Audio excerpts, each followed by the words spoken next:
Salut et bienvenue dans le podcast Cerveau Rentable, l'émission qui t'aide à extraire la richesse qui est dans ta tête et entre tes mains pour la transférer sur ton compte bancaire et en profiter comme bon te semble.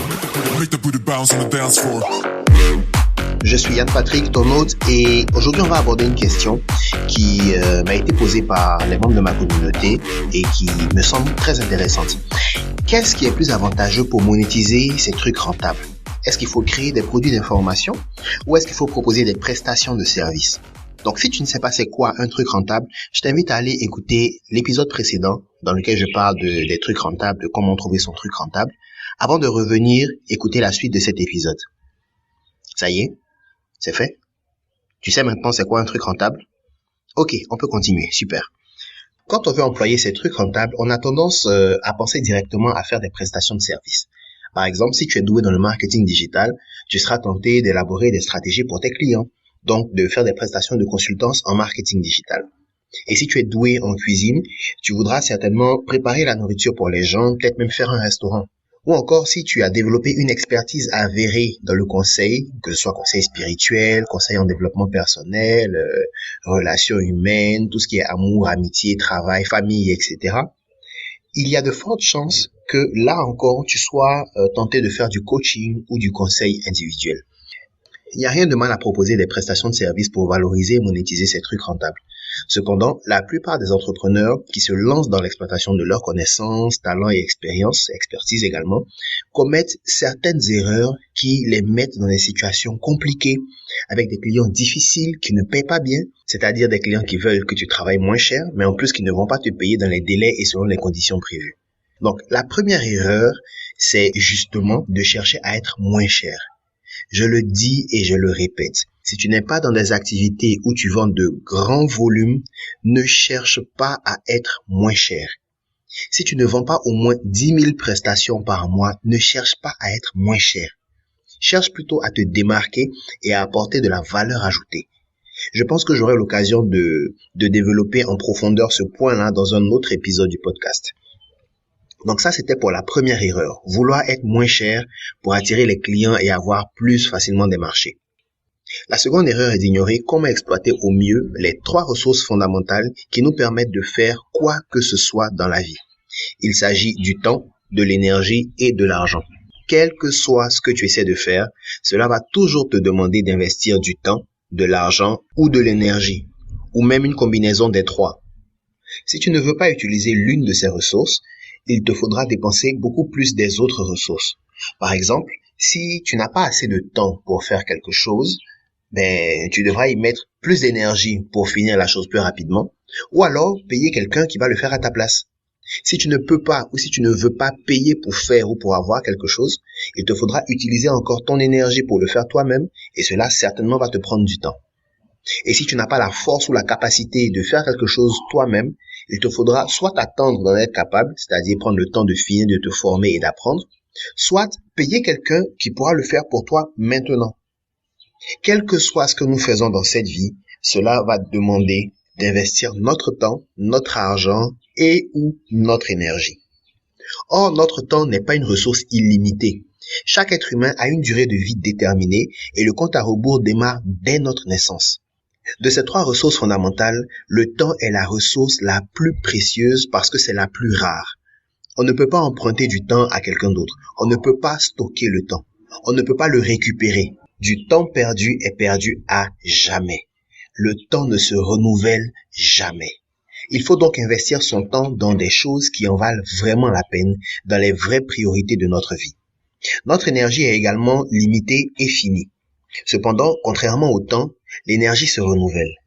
Tu peux t'épuiser et après quelque temps de repos, revenir à la charge. L'énergie va et vient, mais elle n'est pas illimitée.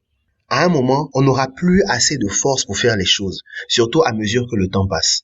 C'est pourquoi il ne faut pas non plus disperser son énergie. Tu ne peux pas emprunter de l'énergie aux autres lorsque tu es épuisé. Tu ne peux pas non plus stocker de l'énergie pour plus tard. Ton énergie est utilisée et se renouvelle au jour le jour. Si tu la gaspilles, c'est du temps que tu perds. Et enfin, l'argent. Contrairement à ce qu'on peut penser, il y a de l'argent partout.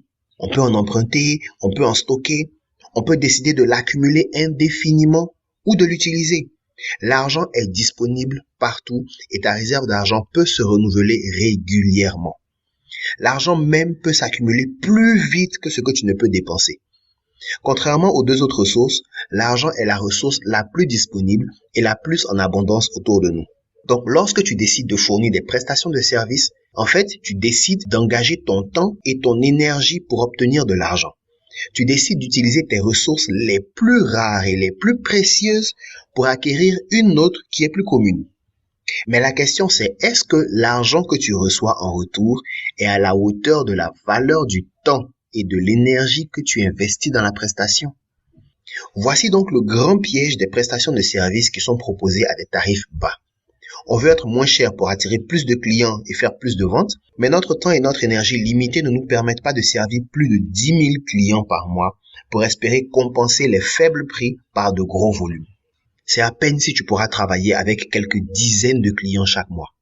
Et si en plus ces clients te payent peu d'argent et s'ils te payent difficilement, bienvenue en enfer. Un enfer que la plupart des entrepreneurs créent eux-mêmes sans s'en rendre compte. Donc, que faire concrètement si tu veux valoriser et monétiser tes connaissances, tes compétences, ton expertise, tes talents ou tes passions?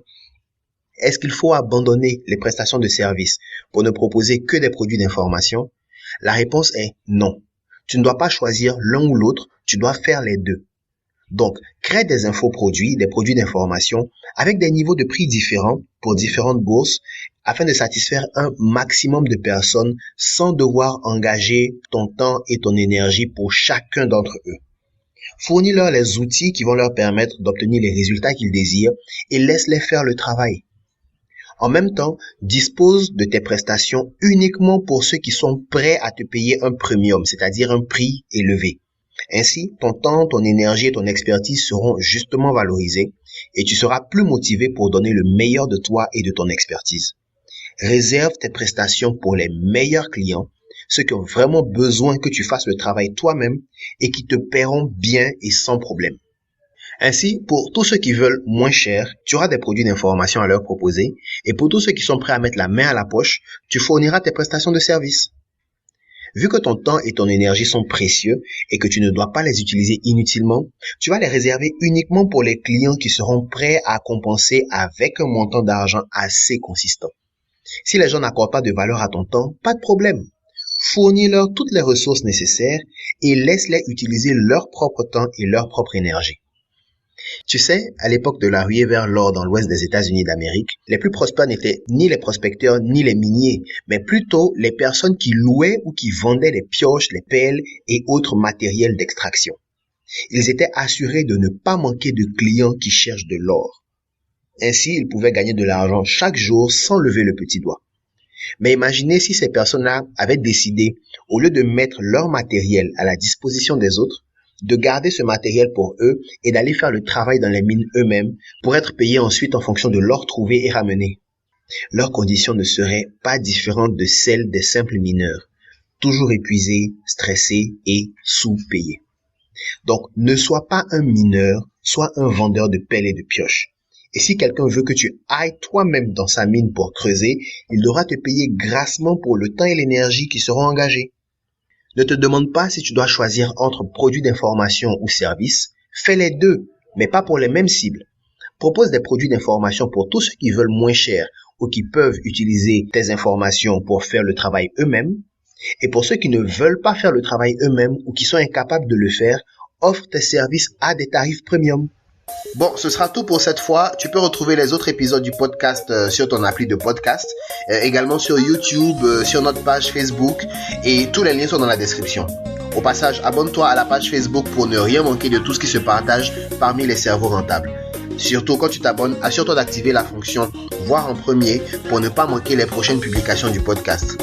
Et si tu veux en savoir plus sur la manière dont tu peux monétiser et rentabiliser ton truc grâce à Internet, télécharge le guide PDF que j'ai conçu spécialement pour toi. Il contient le résumé de la méthode que j'utilise moi-même pour créer et pour vendre mes infoproduits. Donc le lien est dans la description également. Tu cliques sur le lien, tu laisses tes coordonnées et moi je t'envoie le guide directement dans tes emails. Pense également à me donner ton avis sur cet épisode dans les commentaires. Ça me permettra de faire mieux la prochaine fois. Et moi, je te donne rendez-vous la semaine prochaine pour un nouvel épisode du podcast Cerveau Rentable. Et d'ici là, assure-toi de faire une chose. Fais briller ta lumière et répands tes connaissances, ton expertise et tes passions. Le monde en a vraiment besoin. Ciao.